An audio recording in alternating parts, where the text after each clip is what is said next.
All right, I'm Dr. Maggie Whitson, and can all of you guys hear me back there? Excellent.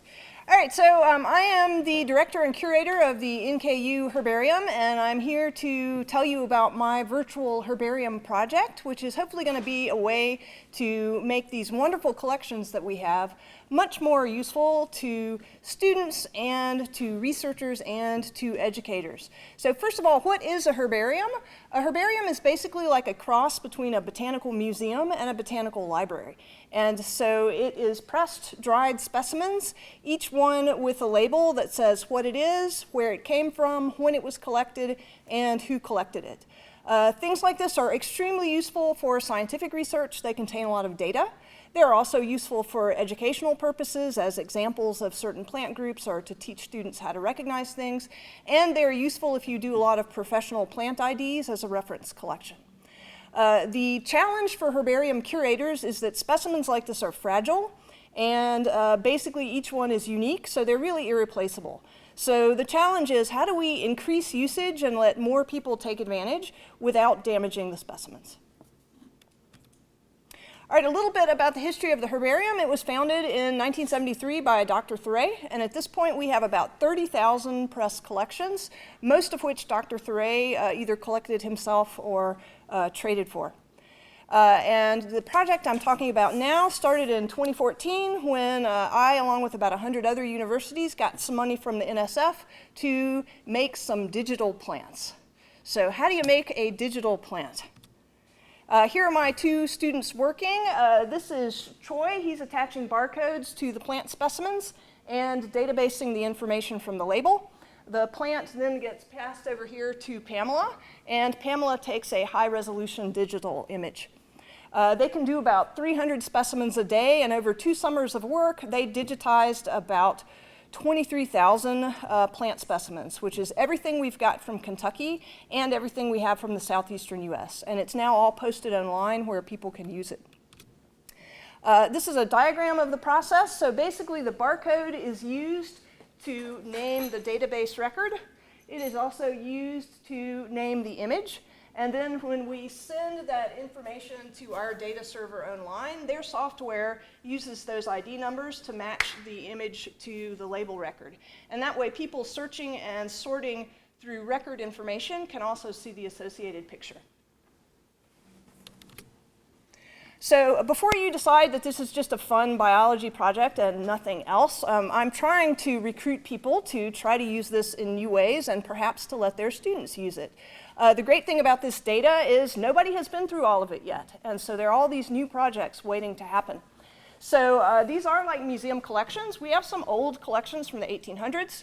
We have collections made by famous botanists, and we have collections that were part of sort of groundbreaking projects like the Flora of Canada. Nobody has really looked into the history of those collections, so that might be a great student project to do some research. All of our specimens have geographic information attached, and so they can be used for various types of mapping projects. You can download all of this information. It's easy to get sets of numbers. How many specimens came from here versus there? How many types of rare species versus common do we have? Those can be used for statistical practice or for research or for practice graphing. And also, many botanical specimens have traditionally been used to make botanical illustrations. Many of our specimens are relatively photogenic, so students who are looking for some inspiration for a nature type of art project can look at these high-resolution images and use that to kind of inspire their work. And for anybody who is interested in a tour of the herbarium or a tutorial of how to use the online software or who wants to brainstorm about how they might use this in their class, I would love to meet with you, so please get in touch with me. This is the CERNIC website. If you do CERNIC and NKU as a Google search, you'll hit this. We have about 26,000 label records posted here and almost 23,000 images. You can either browse those or you can do specific searches for what you'd like, and all of that data you can download so you can use it on your own computer. You can also get there via the NKU website. If you do a search for herbarium and databasing, it gives you some information about the project and a link to our collections. There are hundreds of other schools there as well, so it is a giant data set. All right, finally, I would like to thank the people who funded me and also the many, many, many student workers and researchers and volunteers who actually did all of this work. Without them, this would not have been possible. Thank you.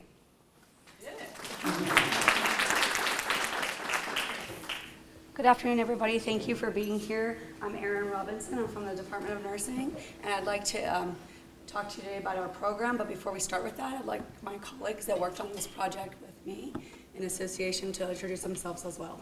Hi, I'm Dr. Julie Hart, Department of Nursing. Hi, I'm Dr. Gannon Tiger, Chair of the Nursing Department. So I'd like to begin and talk a little bit about our program, which is a Pathways to a Nursing Degree program. It was an innovative project started way back in 2006, if you don't mind, with an association between us and St. Elizabeth and River Hills Health Center and several faculty that have gone on and retired. And the program has been re-envisioned in different ways, but the basis of the program was to help meet workforce needs and as well as expose students to what it's like to be a nursing student on a college campus, as well as maybe give them an exposure to a career choice for them early on. So you can see from the stats here that the need for nurses is very high. And as a matter of fact, that number is growing. So the projected need is like between 15 to 20% growth from now until the year 2026. So lots of opportunity for students to go on and become a nurse and then do something with their nursing degree then after that. Additionally, what we're finding is that the replacement need is very great. Nurses are not staying at the bedside very long. It's actually like within 8 years, 60% of them leave the bedside. So they go on to pursue either higher degrees or other positions or work in clinics, so it's quite interesting. As I mentioned to you, our program, Pathways to Nursing Degree, started in 2006, and it was a collaboration between us and St. Elizabeth and several other partners. In 2009, we added a new component to it, which was introducing middle school students to a day on campus, because obviously the research supports that middle school students, that's a very pivotal time in their learning, and they're starting to pick careers as they enter into high school, and then they want to be prepared for certain courses that they need to take during that time period. So we added that additional opportunity for them, and then we have a camp for the high school students in the summer. Also, in addition to just giving them this experiential learning opportunity, we decided it was important to evaluate what happened to these students afterwards, and we started a longitudinal study. So as I mentioned, this is one of our partners. They spend time here on campus, and then they go to St. Elizabeth for a few days as part of the camp. So we're going to talk a little bit about what happens when the high school students come to nurse camp. So we take 30 students every summer, and what happens is our application goes on the website around March.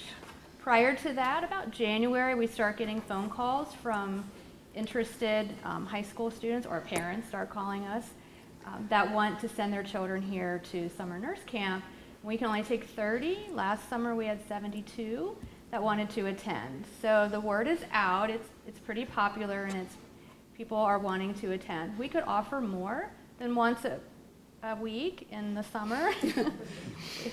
So we're here to recruit for some money. Like to give us some money. So while our 30 high school students are here, they spend 2 days at NKU and 2 days over at St. Elizabeth. So at NKU, as you can see, we expose them to our high fidelity simulators. They spend some time in our nursing skills lab. We give them a little bag of treats. It's got a stethoscope in it, a bandage wrap. So we teach them some very basic skills, how to take a blood pressure, how to take a pulse. Their favorite thing is how to start an IV. It's always super popular. Then they do a code. We run a code, like a cardiac arrest, on our simulator, and they all get to do chest compressions, and we play Staying Alive, so it's really fun.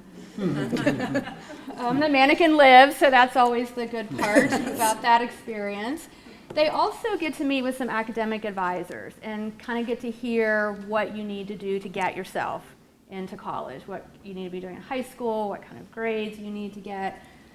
They take a visit through the cadaver lab over in biology, so they meet one of the biology professors. They see how that lab is set up. They love the cadaver lab. That's a super popular thing.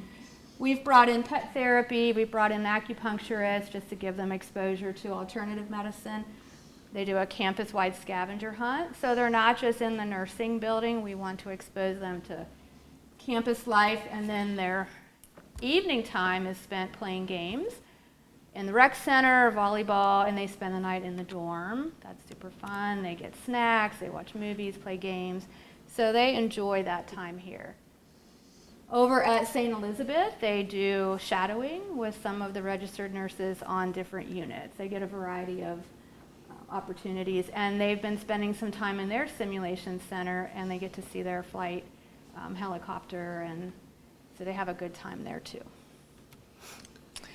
So as Erin mentioned, this is a longitudinal study, so we do want to assess the impact of the camp. So currently, camp has been funded by private donation. So we decided to see what does this impact have on our high school students going into nursing and then also coming to NKU. And so we do have a sheet. Well, it's not a sheet anymore. It's on an iPad that they fill out while they're here. So how can we follow up with them after high school?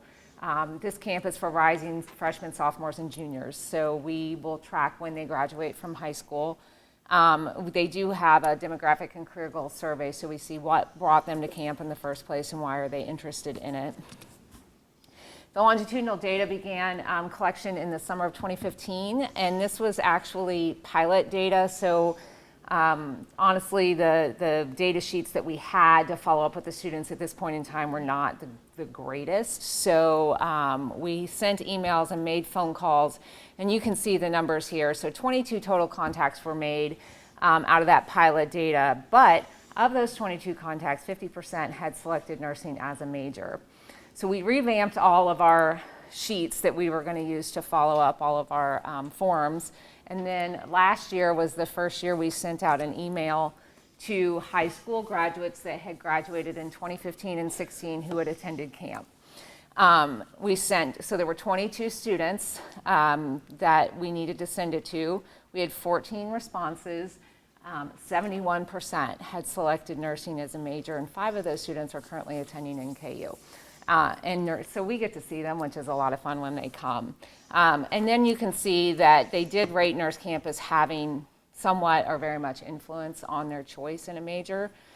So we are getting ready now to send it out again to the 2017-2018 high school graduates. And then we just have some comments that, nurse camp definitely influenced my decision to go into nursing. I've always been interested in the field, but nurse camp showed me what to expect. I was uncertain in what direction, but then we have a picture of our last picture is our guys, all of our guys at camp. And, this summer it'll be in our new building. Thank you. Thanks.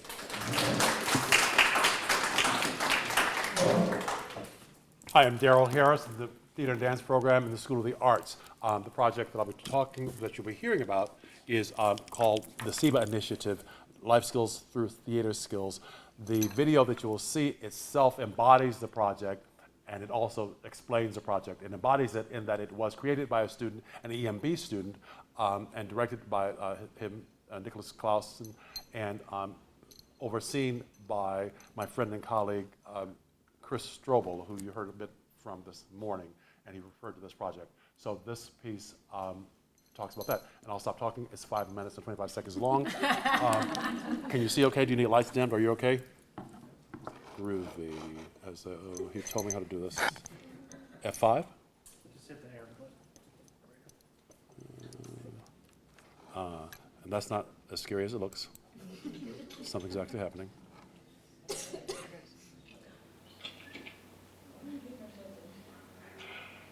I have some idea. I wouldn't say I have no idea, which is actually more accurate.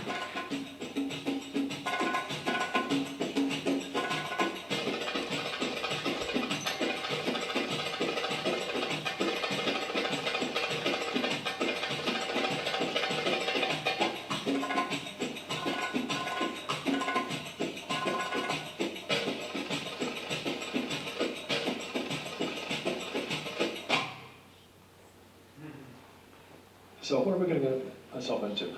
I'm returning to Sri Lanka International Buddhist Academy to continue the project that was proposed to me in 2014 when our Provost Suat Rollins took a delegation from the university to various locations in Sri Lanka to explore collaborations with them.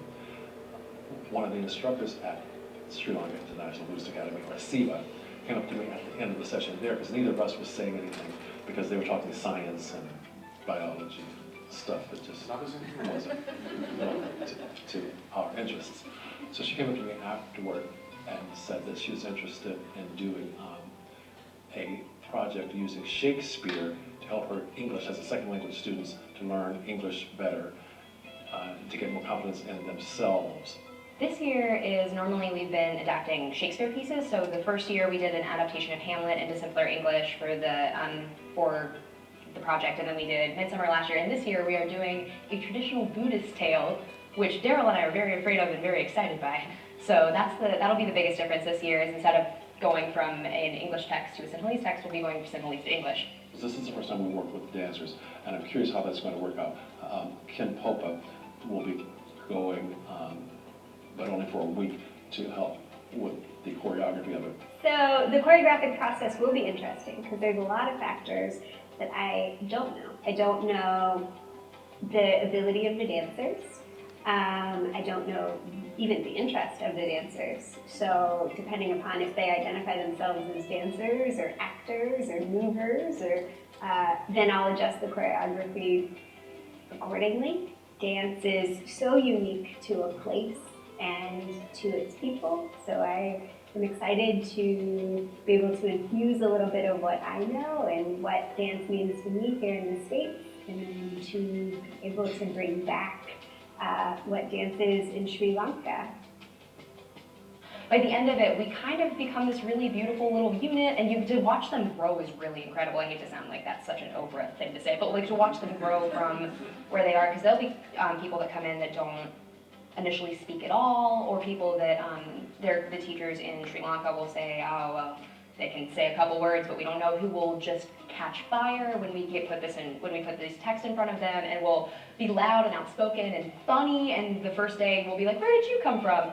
So also one of the monks who worked with us from the beginning of the process, Venerable Mahenda, had suggested doing a Buddhist tale this time. Last year I didn't work on the script. It was a Midsummer Night, which is very famous story. But this time we selected the Jataka story. So when you are doing something in English, it will be a international drama. Not only belong to this country or this culture. People enjoy all over the world. One of the reasons I selected something Hindu was it's the universality of the theme. This love is universal. So any culture can react to that. They will react positively, they will understand.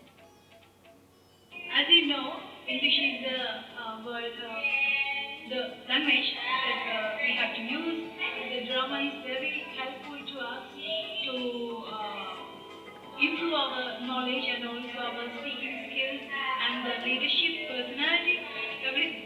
So even just finding the nuance between Eastern styles of dance to then apply Western dance into that mix as well.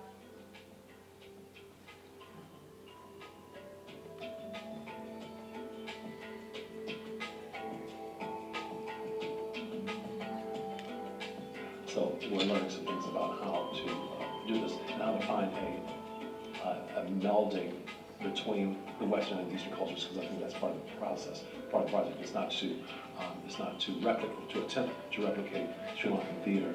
There are certain things that they expect to see. It has to have those things. Those things include color and glitz and music and dance. And so all of which are right up my alley, so it's okay.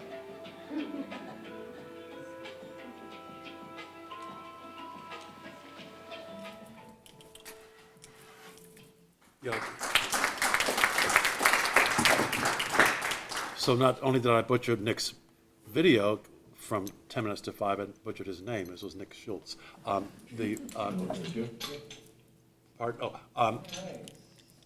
no, I don't want to do that. No. The students that you saw, Alex Rouse is a former student. She just recently graduated.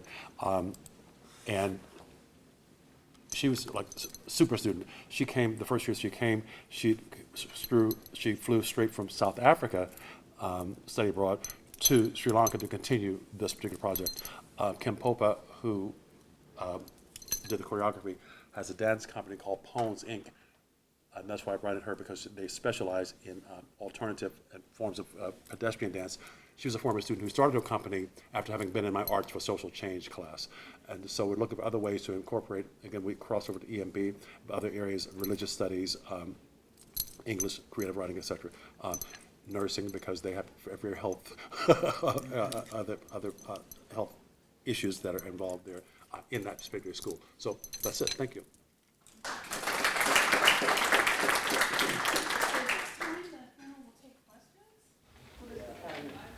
How did you choose your location in Sri Lanka? It was one of the several places that were on the extremely crowded agenda when Stuart Rollins took us to Sri Lanka to look at various places. It was the one that clicked. It was Budi Arianatni, again, whose name I butcher, who was, she was listed a playwright there. It was she who proposed this idea, and this idea just ignited my core passions of using applied theater, using theater other than, not simply entertainment, other than for a practical means of helping students to learn something, help them build more confidence in themselves. So it was that was the project of all the places that we went to that registered for me. And there's something about being in the place that's also very restorative for me, but it was the project that was presented. Could you do something like that here for Absolutely. English as a second language? I've worked with the English, the American English Language Program here, using some of these techniques since I've been there. So I have been doing that on a smaller basis, but not on a full.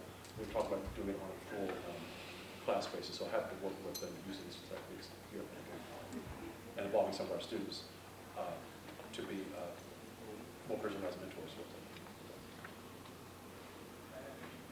I was curious with the plants, if they're, if any of the plants have healing properties, if they're listed?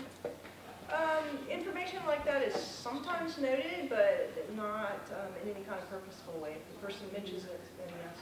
I was just curious with nursing, and being from the nursing department, about, we think about holistic medicine, and if that would be a resource for students that were looking into. Well, one way people sometimes use labels for plants like that, a lot of times if somebody collects a plant in, say, Mexico, they'll make a note, oh, one of the locals told me this was used for headaches. And so sometimes people will search the labels and see if they find any interesting mentions of things like that. Question for the nursing panel. I was just wondering how far out, what's the radius that you reach out to middle schools and high schools that are coming to nurse camp? Is it just mainly local, or are you looking to venture out into? We push it to the local high school counselors for nurse camp. But we have had people from, somebody from Michigan a couple years ago. Her grandparents live in Cincinnati. Okay. We had people from Louisville.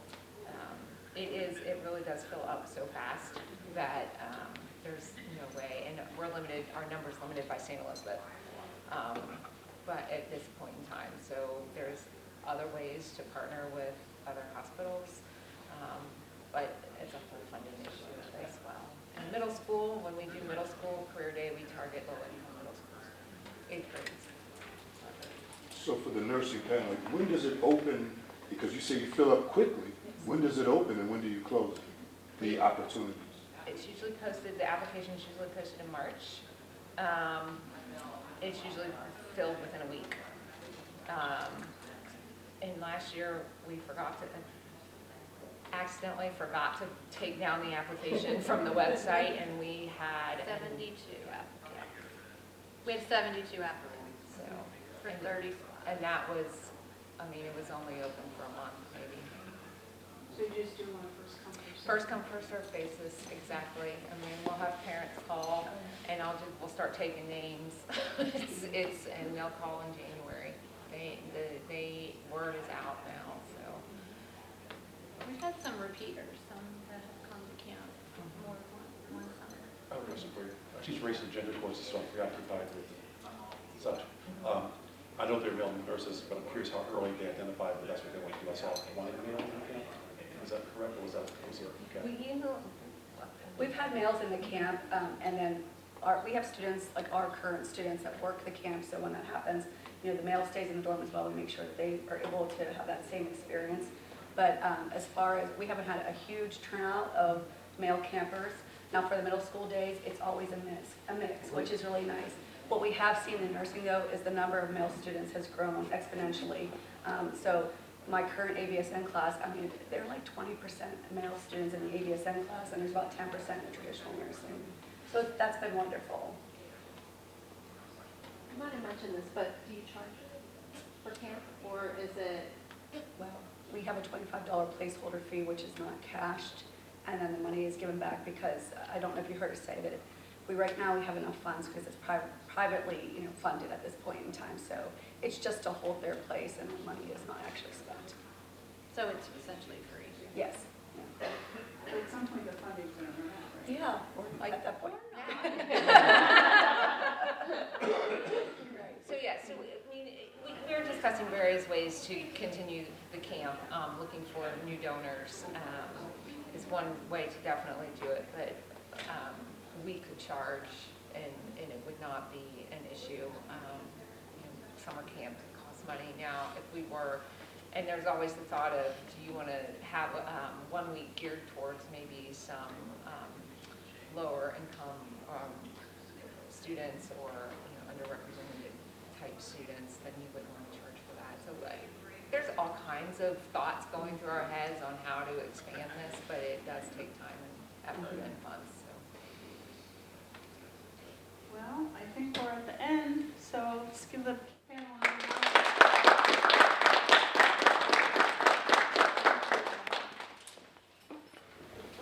Hi, I'm Brian Hackett. I'm the chair of the Research Council, and I am here to, it's my great pleasure to introduce a wonderful panel for today's discussion. Resiliency, African bioethics, cultural identity, and social justice. Seems like a mismatch, but it's all an important part of our world. Joining us today is Doug Hume, who's with anthropology and philosophy, sociology, anthropology, and philosophy. Social networks, resiliency, butcher that word today, and development, expert sugarcane farming knowledge in northern Belize. We heard a little bit about that today already. Augustine Yao Firmpong, Firmpong Menschel. Okay, I apologize. I'm not very good with that, and I'm known for butchering names. Professor of Sociology, Anthropology, and Philosophy, Bioethics, and African Perspective. Eric Bates, part-time faculty, Sociology, Anthropology, and Philosophy, Religious Identity among the Blackfeet Indians of Montana. And of course, Rachel Zalkin, thank you. Instructor in the Honors College, Me Too, Hillary Clinton, and the Duchess of Malfi. Malfi. Well, I survived, and so did you. So here's the panel. I know, but Who would like to begin? Doug, would you like to start? All right, so just to warn you, when I first wrote this abstract, I was envisioning the talk would be 20 minutes, so I wrote an abstract for 20 minutes. And we have 5 minutes, so then I decided instead of making a PowerPoint with like 7 to 10 slides, I'd make 74. So I've been teaching the Ethnographic Field School in Belize for 5 of the past 6 years. I take undergraduate students. I've had one graduate student, but undergraduate students from NKU and other universities. So there's been students from Washington State University, Bryn Mawr University, University of Arizona, where else? A lot of other places. And I designed this field school because I wanted to be able to take students to do cultural ethnographic research somewhere. There's tons of archaeology field schools around the world and locally, but there's not many ethnographic or cultural anthropology field schools. The nice thing about Belize, especially northern Belize, is the majority of people speak English, so the students can do interviews face-to-face, interact with the culture, rather than having a translator. It's relatively inexpensive, and it's, well, it's unbelievable. So what I do is development work, and I do it through farming communities.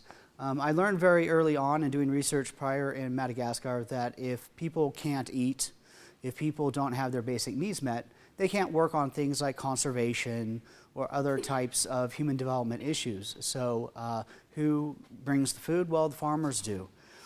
In northern Belize, this is the sugarcane growing area. There's one sugar mill. It's owned by the ASR Group that also owns Domino and C&H Sugars. And currently, they're facing a lot of problems with the sugarcane industry. Part of this is climate change. It's affecting them. In addition, with Brexit and Great Britain leaving the EU, Belize is a Commonwealth country, and a lot of their sugar went through Great Britain to get into the European market. Well, with Brexit, that is a big issue now. Also, the EU is trying to focus on growing beet sugar locally to reduce the price of sugar to the customers and also give their farmers something to farm. So they're having a lot of potential issues, and the price of sugarcane has been dropping exponentially. So when I went there and throughout the years, I've developed several partnerships. There are sugarcane farming organizations. There's 3 of them. We're partners with 2 of them. Also with the National Institute of Culture and History, which is their IRB arm, and also they do a lot of cultural development in the area. And also the Sugar Industry Research and Development Institute, which I remember Chris interviewing me when he came with me one year, and I couldn't remember what the acronym stood for, and he had to do like 5 takes with me because I couldn't remember. But they're funded by the EU, and they're a research development organization part of the government. So with each one of those organizations, we have a memorandum of understanding made where I bring students, we do research that is anthropologically and theoretically interesting to me, but we also collect information that will benefit them. So we collect information and give it to them so that they can make policy decisions. I don't think it's my place or my students' place to tell them what to do, but we provide information to enable them to do whatever they think is proper better. So the expertise of farmers' knowledge in sugarcane varieties varies both in the depth and breadth of their knowledge, and this is in part due to the number of years that they've been farming. So if you've been farming sugarcane for a longer period of time, as the different varieties have changed over time, there's different set of knowledges. Also, there are several farmers that are just local to the area, so they've only farmed one plot of land, one type of soil for a very long period of time, versus other farmers that have moved around even into Mexico and Guatemala, and they know a lot of other varieties that grow well other places. And when we started talking to farmers over the past few years about the sugarcane varieties and what they knew about these things, we realized, well, I realized, one problem with resiliency or being able to continue farming for the long term, you need skills, you need knowledge, you need economics, you need a lot of things. But what kind of knowledge do you need for long-term sustainable agriculture? Do you need to know very detailed knowledge about the current crop you're growing, or do you need a broad set of knowledges about a variety of different sugar canes? I don't know which one is best because in one hand, knowing the kind of the qualities of the crop that you're growing right now is really important. You don't grow that crop forever. They're changing varieties all of the time. Also, if everybody grows the same crop of sugarcane, if there's some sort of blight, some kind of rust, some kind of pest that likes that kind, then it could wipe out the whole industry, and that would be an economic problem. So to do this, we set about doing ethnographic field work, which is doing long-term participant observation and also a lot of ethnographic interviews. So we meet with community partners, we go to the sugar mill, we go to a rum distillery, and we have to suffer through a tasting sometimes. They've stopped doing that this last year. I was sad. And then we collect data through a variety of methods. We do behavioral observation, we do open-ended questions face-to-face, we do kind of questionnaire-type questions face-to-face, we do focus groups, and then the favorite method of the student is some of the experimental methods that we do, like successive pile sorting. I'm looking at Karen, who went with me last year, that enjoyed that tremendously. I'm being sarcastic. So collecting knowledge data results in are you going to tell me time? Is somebody? Oh, I thought you were. Somebody flash? Okay. So this I know, but I'm, whatever. I'll go 5 and then we can celebrate. So when you collect knowledge, you end up with a ton of data. And so from this data, I use corpus linguistics methods. We use social network analysis, factorial designs, all these fancy methods to coalesce all this data to look for themes and to look for patterns in the data. And Karen can attest, when I talked to the NGOs and other agencies we worked with, I showed them really fancy diagrams and all of their eyes glazed over.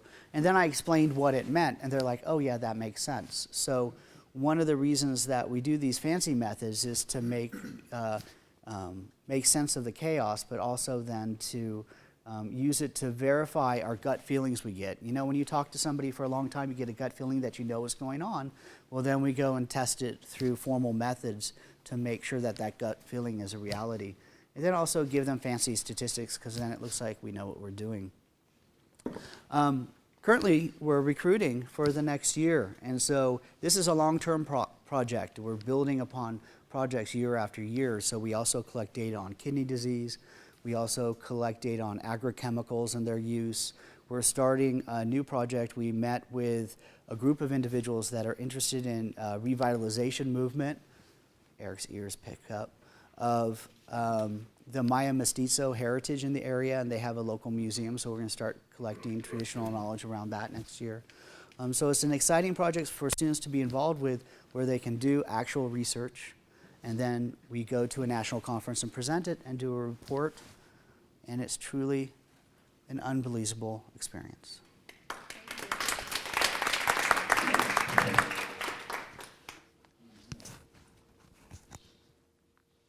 Okay. So my project is a philosophical thinking, so it will be a little abstract. Going after an anthropologist is a very scary thing. He deals with the real world things, and I can't even, I don't know how magnets work. So, well, my research is in the area of bioethics, which is basically the way we do it in the Western world here. The application of ethical principles and concepts to analyze health-related issues. And in recent years, the focus has always been on health-related questions that are generated by bioscience and biotechnology and things like that.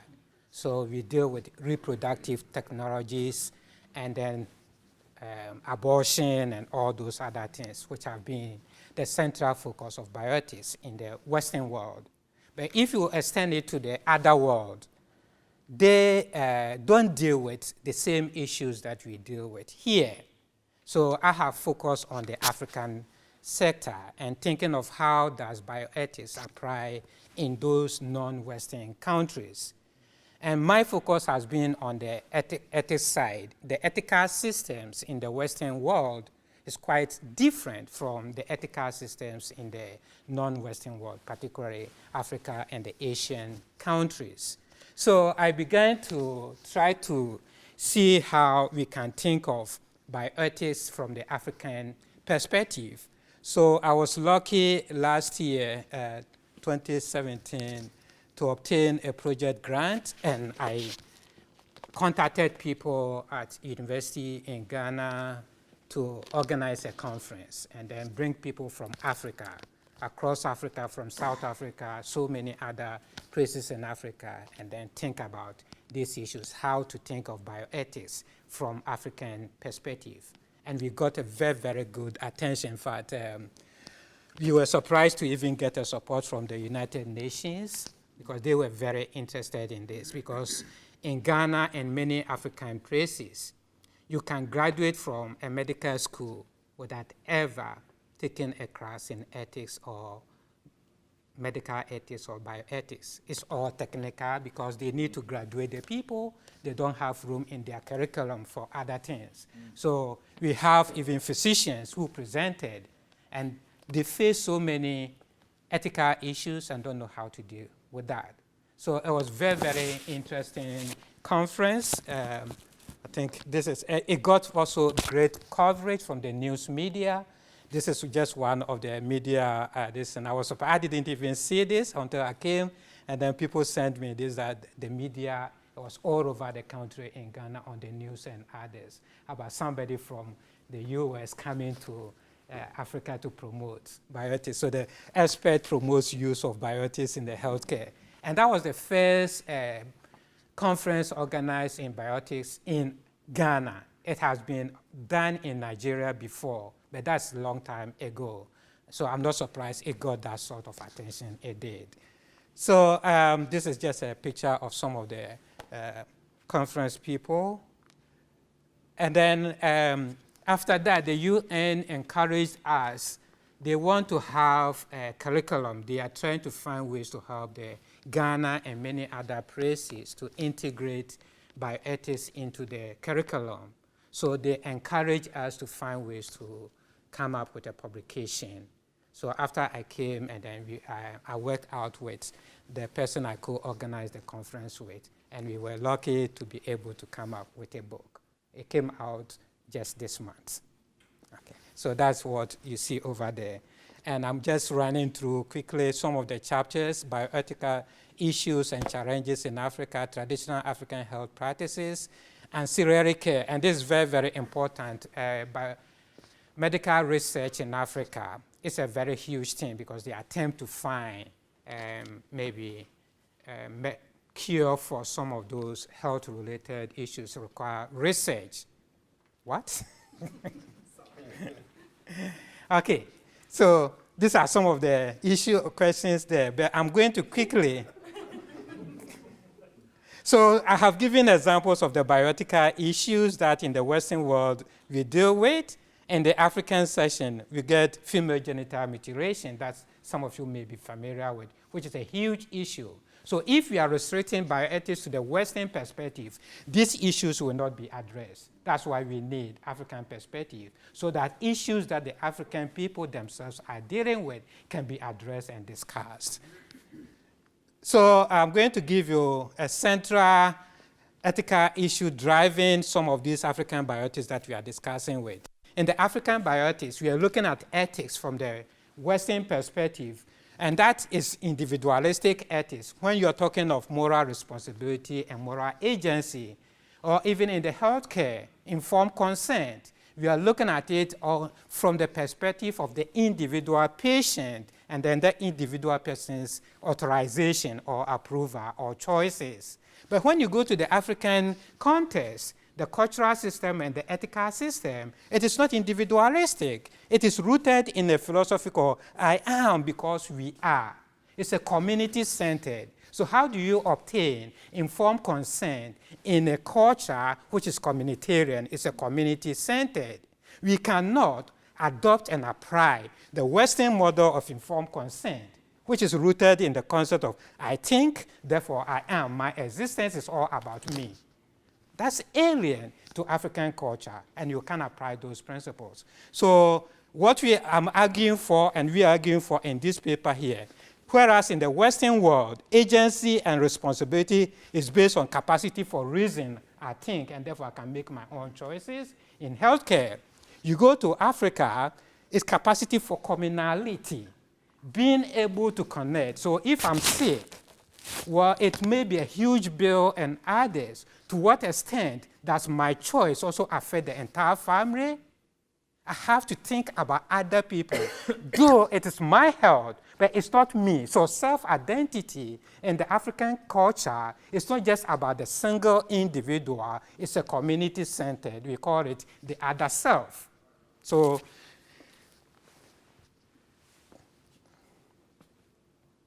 this one here, solidarity, harmony, and communal. So this is what also researchers who come from the Western world and go to Africa to do health care research, they get confused because they approach patients or expecting to approach patients who can enroll in the clinical trials and others. But you can't do that. So when they go, they have to go through community leaders, they have to go through the family and all those things. And that's why you can't do that. It's the individual patient who has to authorize this. And they can't do that.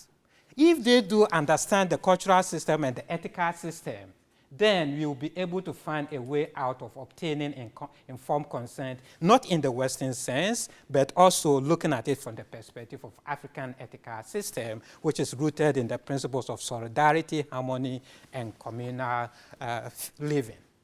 Thank you.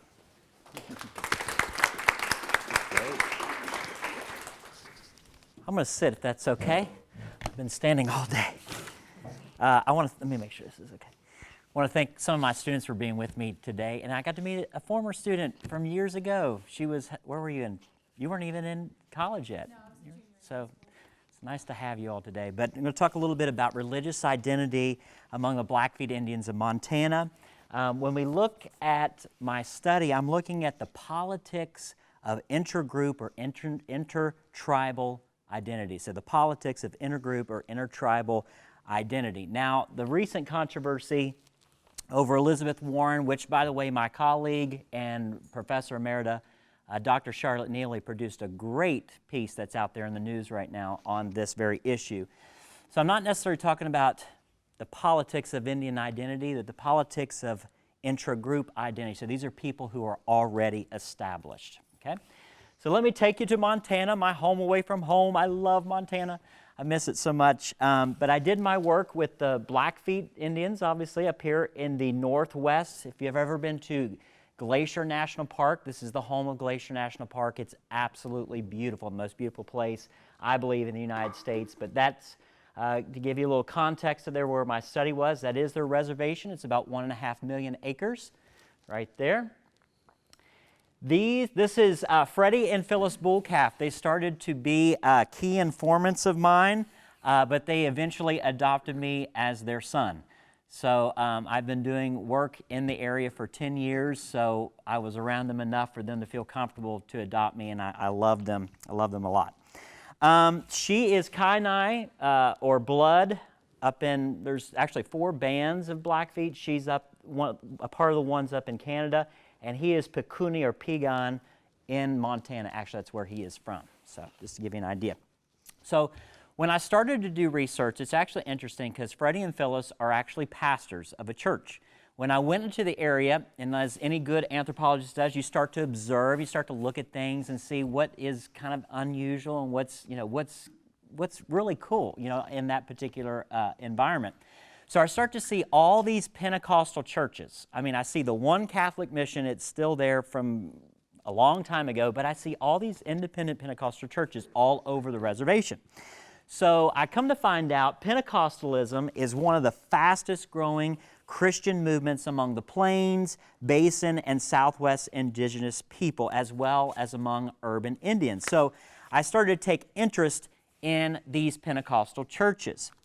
Pentecostalism, basically to give you a background, is basically an experience, not entirely a denomination, although there are denominations, Church of God, Assembly of God, and a lot of others. But the focus is on physical healings, gifts of the Spirit, speaking in tongues, and things like that. So it is really an experience more than it is a denomination. So after I had done my research and had done some work there, it'll go, well, here's what I say. This is my research position. The Pentecostal experience has had substantial effects on Blackfeet Indians, thus producing unique and multifaceted identities that interrogate both Pentecostal and Indian modes of existence. Although these points of convergence may disrupt typical Native identity formation, it is my position that Blackfeet Pentecostals continue to maintain their Native identity. And so, in order to come up with that position, I had to talk to a lot of people. This is Earl Oldperson. He is the traditional chief, quote unquote, of the Blackfeet tribe. One of the coolest people you'll ever meet. I could sit and just talk with him forever. But he is the first non-Indian Pentecostal to start a church on the reservation.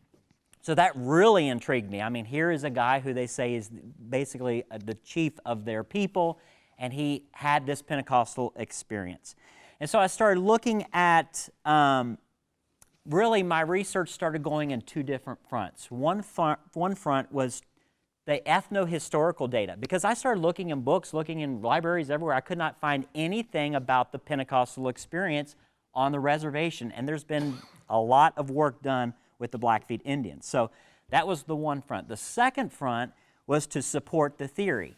And basically I was pulling off Cohen and Barth's work of ethnic boundaries or boundaries. Frederick Barth's work goes back to the 1960s, early 70s of ethnic groups and boundaries, so I pulled some theory from that.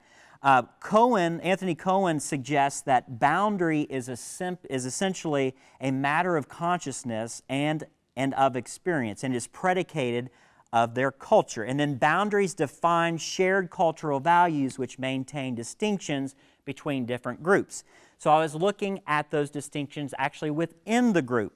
And so I started finding very unique things. I started seeing language being used. I started seeing traditions being used, both traditionally and in a Christian context. I saw pan-Indian activity, the Crow Indians and Blackfeet Indians, and even over to the Northwest Coast Indians all coming together for very traditional and Christian services. And finally, all the symbolic values that were in there, so steeped in traditional values, dreams, visions, singing, and so forth. And so here are some Blackfeet at an Oral Roberts tent crusade. All these are traditional Blackfeet. There are a couple Crow in there. They would also hold Pentecostal house meetings. They said they would take all the furniture, everything out of the house in order to hold these meetings, which I thought was pretty cool. And then they had a round hall on the res. It's since then has burned down, but they would have round hall services. You can see them. This is a Christian context. Baptismal services. This is at Two Medicine River.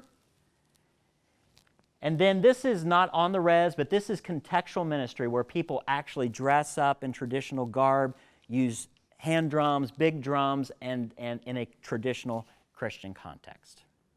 So I know I had to cover a lot of that in 5 minutes, but I'm really excited because I will be published here soon in a book called Indigenous People and the Christian Faith. So I'm real excited about that. So thank you very much. Thanks everybody for coming. I really appreciate it.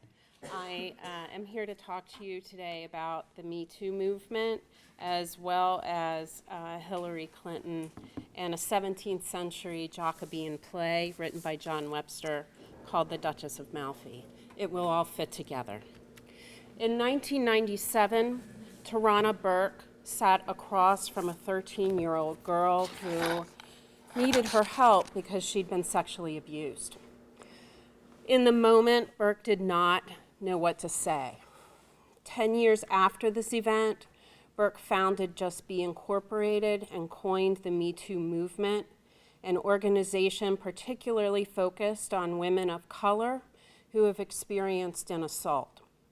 Her community activism creates a space in which women might sit across from each other and say, "Me too." I'm interested in mirroring as it expresses connection and power. The act of mirroring in Burke's movement, for example, facilitates healing through recognition and identification. The act of looking into a face like your own and saying or hearing "me too" becomes an expression of solace, acceptance, a way through the shame and all the other complicated emotions that one experiences even years after an assault. I study patriarchal wishfulness and desire as it manifests in the female body, particularly when that body is pregnant. And I use that word pregnant in both a literal and metaphorical sense, in that the female body is made pregnant with male desire, shame, envy, expressions of power. I find this expression in early modern medical treatises and the literature of the period, and I find it in our culture today. In the medical treatises, the womb is described as a sympathetic organ. The womb was a privileged locus of the body where the heart, the brain, the liver, the nerves, and the belly were brought into sympathy each with the other, and where animal, natural, and vital faculties were all affected. Women's flesh was believed to absorb more moisture from their diet and the physical environment, which explained the menstrual cycle. It needed to be expunged. But the womb also wielded a procreative power from which men were excluded. Fetal flesh, and by extension the human musculature, grew out of drops of menstrual blood. The human flesh is maternal in nature. John Webster's Jacobean tragedy, The Duchess of Malfi, is based on a historical fact of a story that happened, but he goes out of his way to make a study of patriarchal fantasy as it manifests in the Duchess's body. So throughout the rest of the presentation, I'm going to be showing images from various theater productions. So the actors are going to switch up on you. The Duchess has two brothers who want access to her political power, both the Cardinal and Ferdinand, but John Webster makes Ferdinand her twin. Twins shared the mother's blood in utero, so quite literally they were one blood, one flesh. The firstborn twin was considered superior in appearance, physical strength, and moral fiber. The Duchess was born before her twin brother, Ferdinand. She wields a power, both political, procreative in nature, and it is a power Ferdinand would have for himself. This is Duchess and her friend Cariola. Webster invents also 3 scenes of psychological torture when Ferdinand holds the Duchess and Cariola captive. In the 3rd episode of torture, the Duchess is greeted by a tableau of her family lynched in silhouette. This tableau gives Ferdinand imaginary access to the Duchess's uterine space. This is more than a case of gaslighting in which her suspicions of him are denied merit or reality. His fault is made the fault of her flesh, his shame, her shame, his murderous impulses, the spontaneous abortion of her children represented on stage, his violent temper, hers to deal with, his madness, her loss. This is projective in nature. Her reality is replaced by his. This is an expression of mirroring in catastrophic contrast to that which I described in my opening and in Burke's work. It is coercive and violent, and it has everything to do with procreative power and having access to a body as an expression of his desire. One would think that her sense of reality would collapse entirely into her brother's vengeful mental space, but in Webster's play, the Duchess insists on her difference from her brother's fantasy. She remains steadfast in her bond with Cariola, even as Cariola is ripped from her arms to be strangled in the next room. The pain she feels at the loss of Cariola and her family is real, but the pain does not become her sole truth. The most famous line in the play is her dogmatic and dramatic claim near the end of it all, "I am the Duchess still." John Webster's play entails a focused study of patriarchal fantasy and the consequences paid by the women whose female flesh is made to bear it all out. The play raises a question at the heart of our gendering a human as mother. What happens when you have a person who refuses to mirror or flesh out patriarchal fantasy, who refuses to give birth to his hope or to emote within the gender norm of hysteria and tears, who expresses power from a position of emotional but empowered restraint? I often hear this question when I think of Hillary Clinton's performance during the Benghazi hearings when she refused to break. I also consider the hysteria evident in the performance of our most recent Supreme Court Justice when he found his authority questioned thanks to the emotional but restrained performance of Dr. Ford.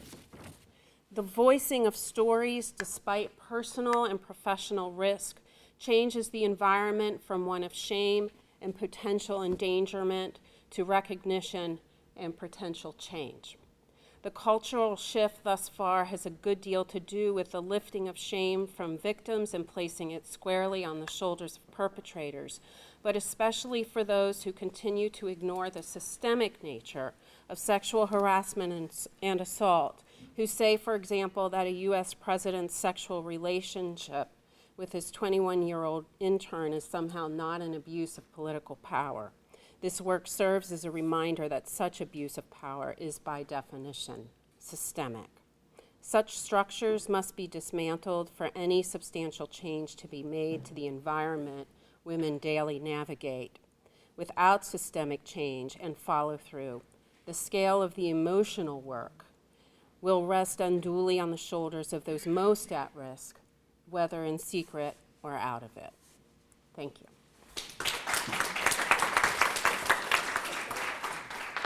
Thank you very much. Wow, wonderful, wonderful. I'd like to open the floor to questions for 1 or 2 minutes, and then we need to move along.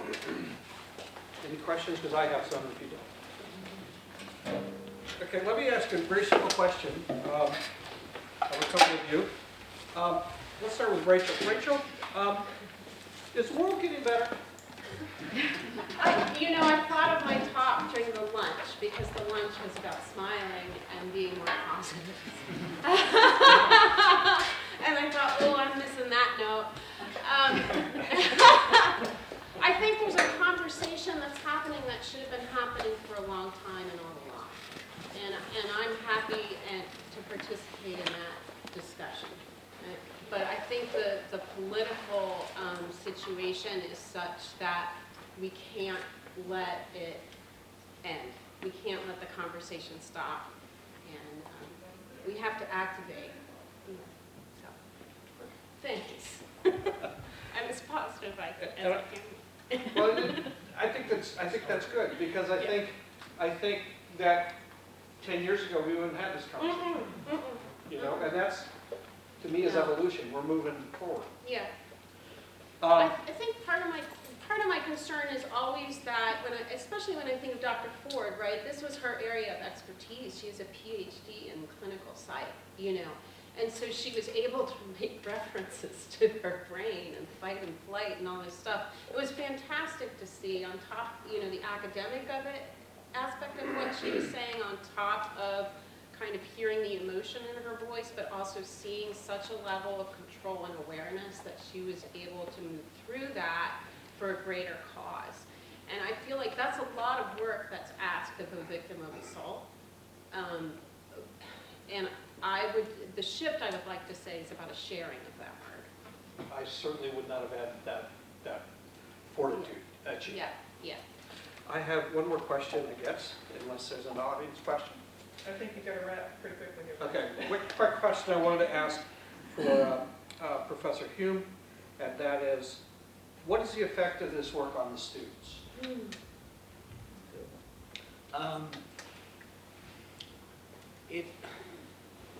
That's a long answer. A lot of them use it to bounce into other opportunities and other experiences. Some students that have been in this, some have gone on to graduate school, some have gone on to NGOs, some have gone on to the Peace Corps. They all go to things where they're helping people. It kind of spurs them into doing more experiences that are, they don't also feel limited. They go all over the world, so they don't feel limited anymore. That's beautiful. Thank you very much.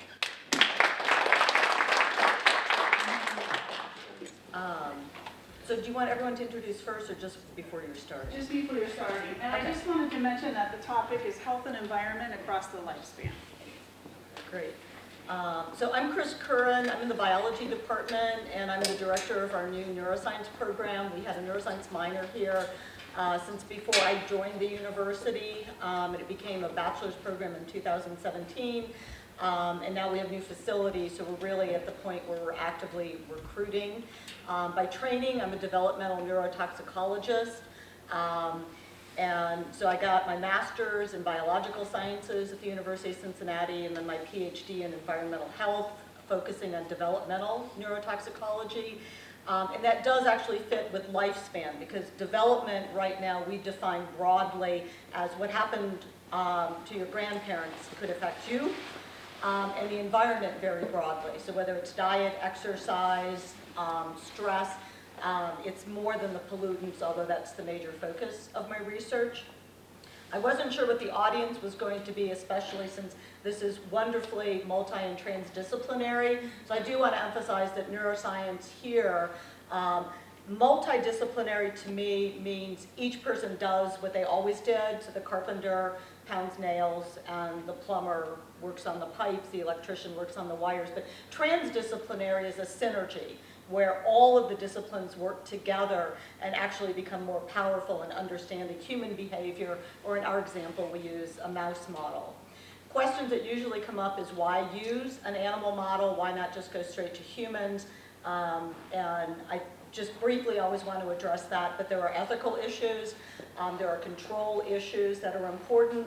You can do a much better study controlling a particular factor, and there's a lot of genetics and evolutionary underpinnings for why we can use everything from a yeast cell, which my colleague Dr. Strom talked about with cancer genetics yesterday, and a mouse model to look at learning and memory, motor function, depression, anxiety, all of those things can be modeled in animals. So I just wanted to give you a broad overview so that if you have specific questions, I'm not here to present data. It's not a scientific conference. I couldn't even list a fraction, so less than 10% of my students are represented, or we would have taken the entire program. So it's definitely a collaborative effort. Some things that we're interested in are persistent organic pollutants, traffic-related air pollution, what's in energy drinks, something that we collaborated with Dr. Cecile Marchinsky, trying to model what she saw in energy drinks, and lo and behold, our mice also drank more alcohol, but only the females, not the males. So we can tease out some sex differences. We're very interested in gene-environment interactions. Everyone knows someone that can drink a cup of coffee and they're up all night, and then my dad could drink a pot of coffee and go to sleep the next minute. So we look at those gene-environment interactions. So we're all unique, which again makes it easier to study in a mouse than in the very complex human population, where you all have different environments and you all have different genetics. In a nutshell, we're interested in the developmental origins of adult disease, because what happens early in brain development will and can affect you, whether it's Alzheimer's disease, Parkinson's disease, something we modeled in our mice, or a learning and behavior deficit like ADHD and autism. So it's extremely broad, and I'm just interested in responding to what your specific questions are when we get to that. Good afternoon. Thank you for coming, and it's such a great privilege to be around these fabulous colleagues here and with your great presence here. I would like to give my colleague first to introduce, and then I can take a second, and then we will present what we have, and we will unpack what we got. Yes, thank you. Hi, I'm Katie Terhune. I'm faculty in the social work program. I am a clinical social worker as well as a trained gerontologist. My PhD is in gerontology, and Dr. Kim and I have been working really hard over the past couple of years to provide more opportunities for gerontological education and research for our students and our faculty, providing resources and opportunities, because it really is lacking here at NKU. If you look at the other universities in the state of Kentucky, we are rather behind when it comes to gerontological education, and we are hoping to change that. And so today, we are going to present to you some of the work that we are doing, and some of the resources we are trying to build and opportunities for faculty and for students at NKU. Thank you, Katie. My name is Suki Kim. I'm an assistant professor in social work, and I came here in 2014. It's such a great opportunity that I see, and great hope to make some differences in our Northern Kentucky community with our respected students and faculties and staff on campus. So we have a very strong data we have so that we can learn from that data, and that we consider as a starting point to make a better and a greater for our own and society goods as a overall. So let's begin with our data presentation. What did I do? Sorry. Okay. So the importance of gerontological education has really been more emphasized in the past 15 years, especially in the helping professions like social work and nursing. And as you all know, the older adults, the aging population is expanding rapidly, and it is imperative that our students are prepared to deal with that. Now, whether or not our students want to study aging in particular, whether or not that's their main area of focus or their first love, it doesn't matter. They need to be prepared because they're going to encounter aging issues no matter what setting they go into, and that's just the reality of the world we live in today. And a lot of students aren't aware of that. They think if I want to specialize in aging and gerontology, then I can take these courses and do these things. But if that's not my area of interest, then I don't need it, and that's not true. And so we're trying to change that mindset first and foremost in our students, and helping our faculty have what they need in order to better infuse gerontological education into their classes. So what we wanted to know was it's paramount for our students to have these opportunities, but there's still a lack of interest, there's still a lack of awareness as a whole with our students. And so we needed to figure out first, well, what are some of the barriers that our faculty and our students face? What are some of the needs? Level of preparedness? These are things we wanted to find out first before we moved forward with some solid projects and trying to build opportunity for our faculty and for our students. So we gathered data from NKU students, NKU faculty, some of our community stakeholders that are involved in working with aging out in our community, and we also have some data from actual older adults. We had a great response rate from older adults out in the community. For the purposes of today, we're just going to focus on faculty and students and what we're learning and comparing a little bit of that data, and then we're going to talk about some recommendations based on what we've learned. Okay, thank you. So now, the first slide that you see some of the challenges that we found as a factors that prevent faculty from receiving further training in gerontology. Number one challenge was that limit of the time. They want to do it, but so busy schedule they got. And the second challenge will be the scheduling issues, that it conflict with their own schedule. And the third one is not interested in topic, which personally that may be too soon to make that conclusion. So we just found several important conflict issues here, even someone wanting to explore this gerontology a little further.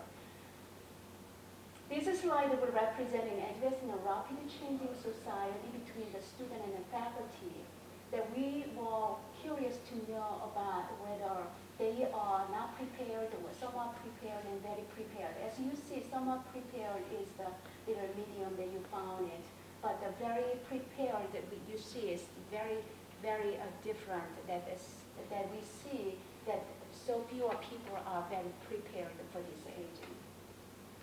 Third slide is going to give you some understanding about importance of a foundational knowledge of gerontology between faculty and students. Both which student and faculty, they express that they sees the importance of the knowledge, which we are on the same page between the faculty and students.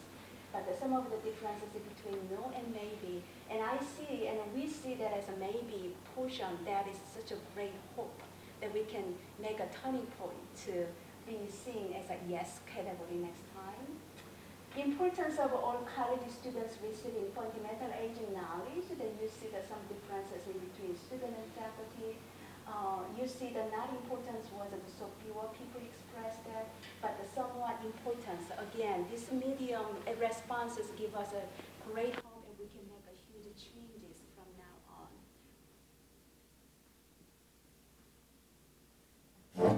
So we want to talk a little bit about what we've done already and what we're planning to do. We received a couple microgrants through the College of Education and Human Services, which allowed us to do this research, but also allowed us to purchase some additional resources for our faculty to help make it more feasible for them to infuse. And when we say infuse gerontology, what we're meaning is don't just do one final lecture at the end of the semester about older adults. That's incorporating, that's not infusing. How do we weave gerontological education throughout the courses? And faculty have to have resources in order to do that well. That takes a lot of time. We conducted some focus groups over the summer with our bachelor's and master's level students, and the thing that came out of that was early and often. Students want that information very early when they first enter into the program, and they need it often. And some of the student feedback we got was that they wanted to pursue more work in the field of aging, but they didn't feel like we offered that in the program, and that was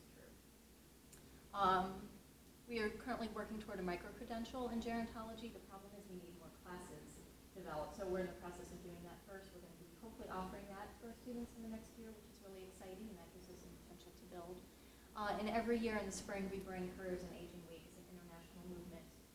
We bring it to NKU. We brought it here for the first time 2 years ago, and that's become a yearly tradition where we really promote student-wide activities for faculty and for students to help make them aware of what are actual careers in aging. Because that's one of the barriers towards studying aging is they don't know, well, what can I actually do with that?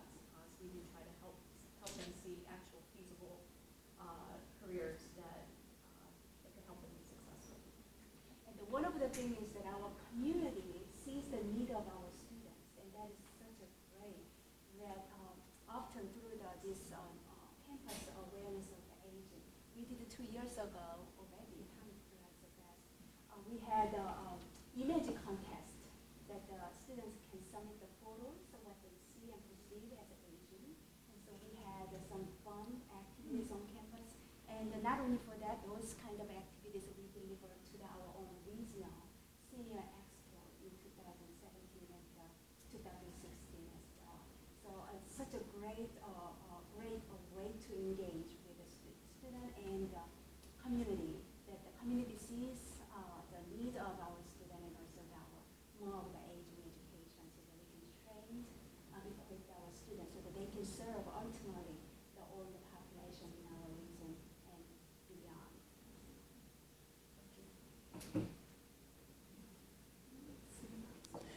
Hi, my name is Stacy Jankowski. I'm an assistant professor in the journalism program in the Department of Communications.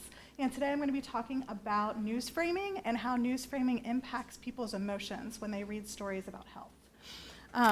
When we're talking about journalism, a lot of times students miss out on the opportunity to understand why news works. We study news, we study how to create news, but oftentimes, I know in my undergraduate experience as a journalism major, we didn't talk about so what behind it. What are the impacts of these news frames? How do they change how people think about issues? And so a lot of my research focuses on 2 areas. It focuses on what's present in the message, how is the message formed, what things are showing up over and over and over again, how are we telling these stories?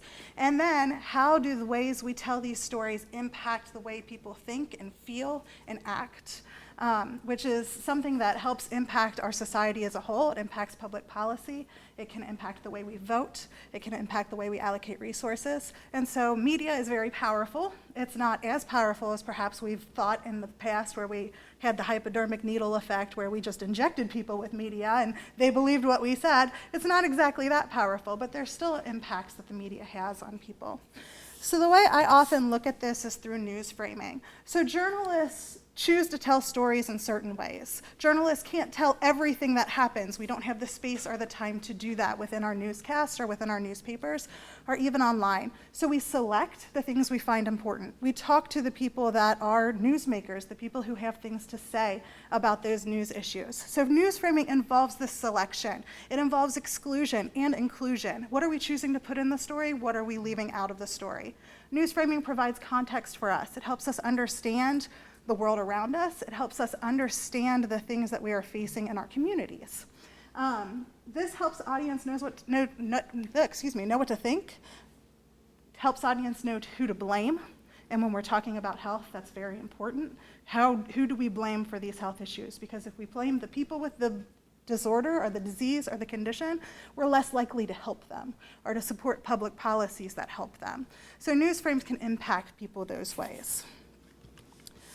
One of the types of news frames that I investigate through my research are thematic versus episodic frames. And this is something I bring up in my classes because it's easy for my students to understand this without getting too in-depth and too complicated. Thematic stories are stories that focus on broad issues, on the whole picture, right? If you're talking about obesity, for example, they're going to talk about prevalence, they're going to talk about causes, they're going to talk about solutions. Episodic stories focus on the individual. So your individual obesity story might be talking with a person who is obese and their journey through that condition. In journalism, we have found that if you have thematic stories, people are more likely to say, oh, that's a problem, we should do something about that. This is a societal issue we have.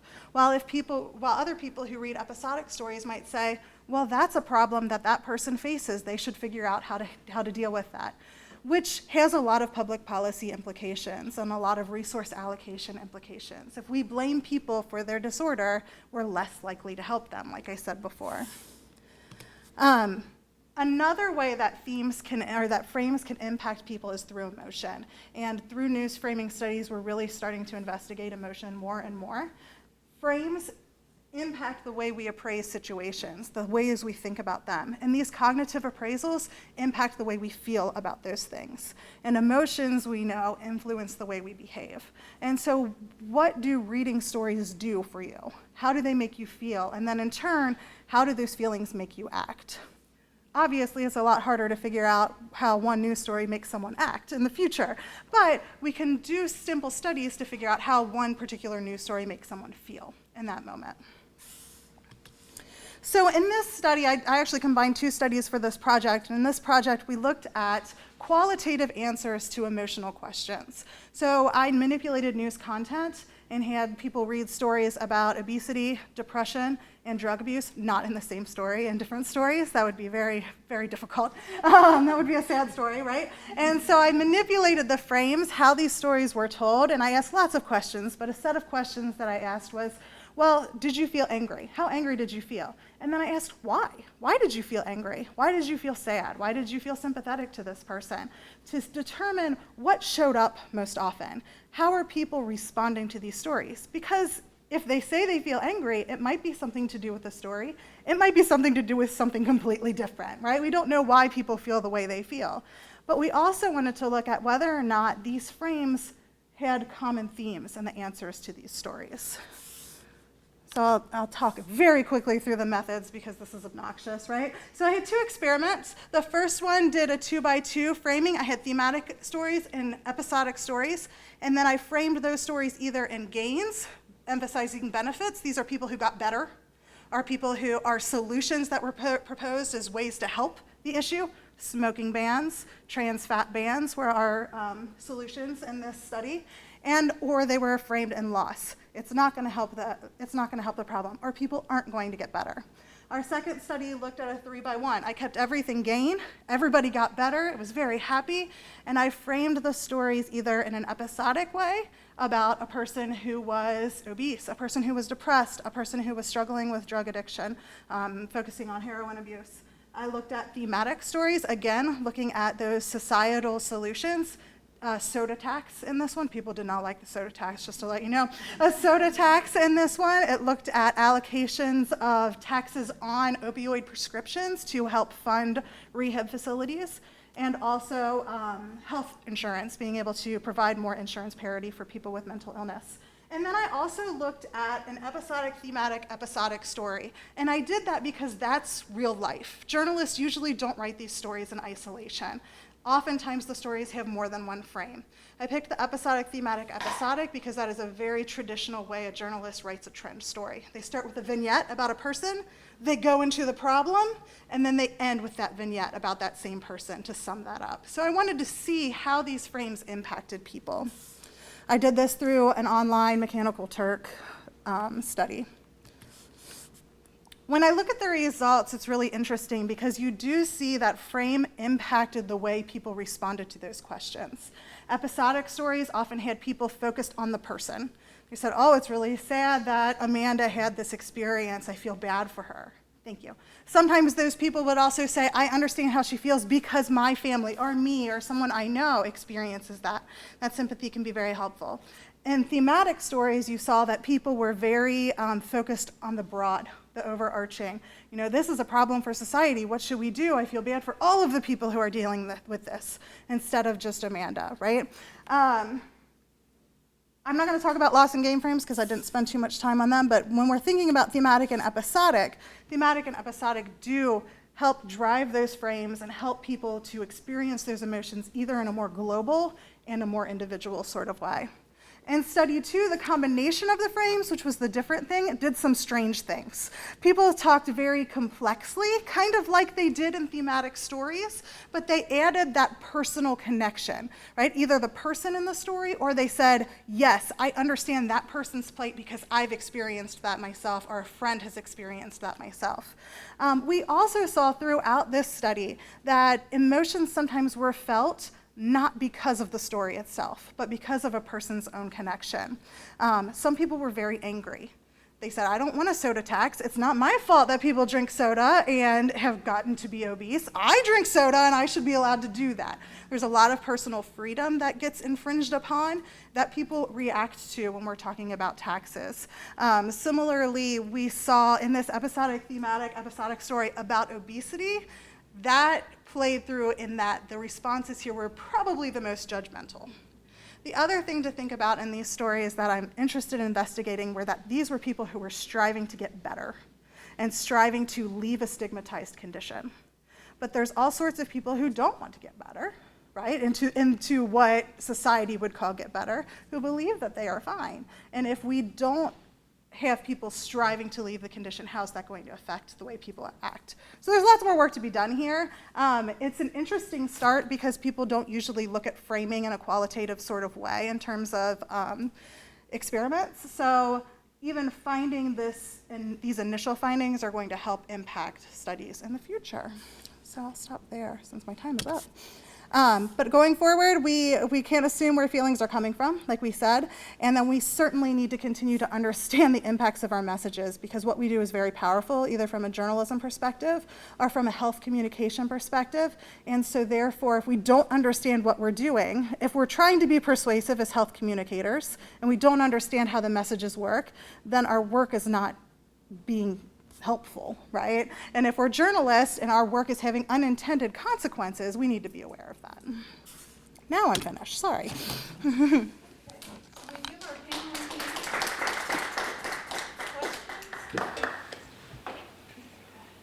I don't get a chance to see Perry Lou's presentation. I know, I didn't, and it looked perfect for what I do. Well, it's funny because she ended talking about how they could change the conversation about opioids, and our row, which didn't put our hand up to ask a question, sorry, was thinking that it needs to be reframed in terms of an economic issue, and then, so I thought that was a nice pairing for your research on health.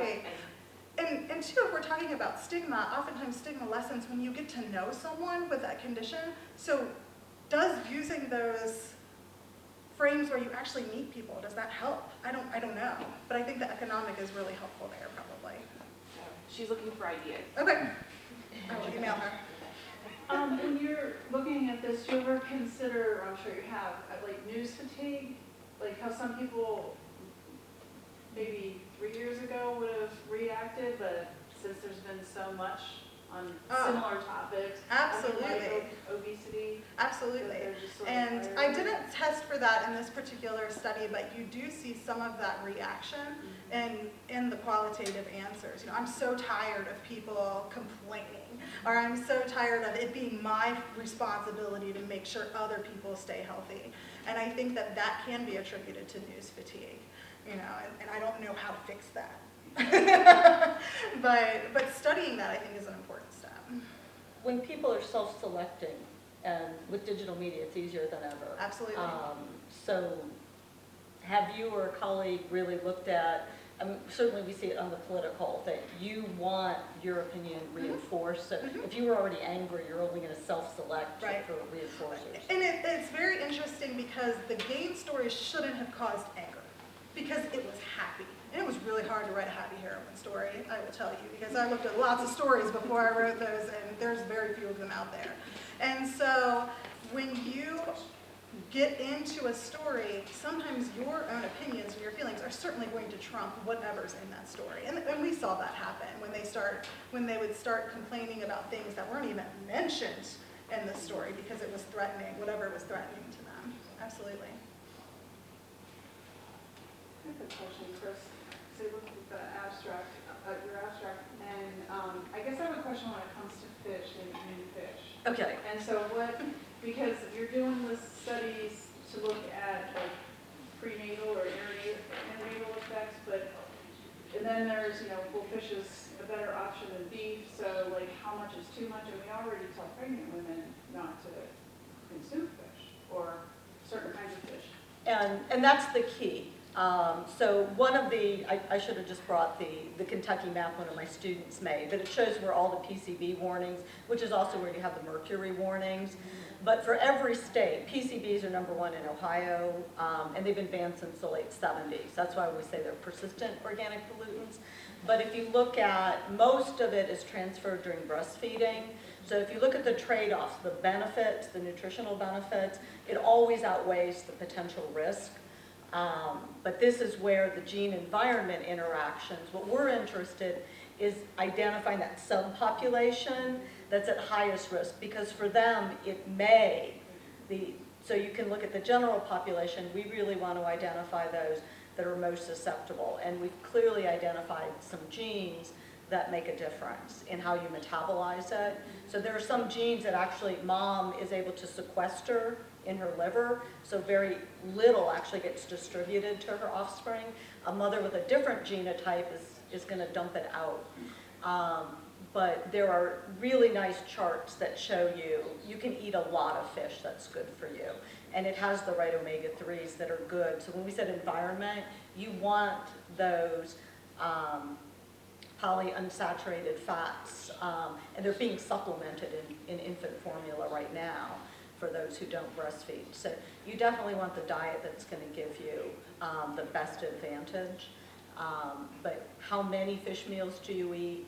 And there was even a population that the mercury levels in the fish they were eating, there were a lot of subsistence, and they're in the poles as well. So if you think about people that are eating blubber, and it still shows that the benefits outweigh the risk, but we do want to minimize the risk as well. Any other questions for our panel? No? Okay. Thank you very much.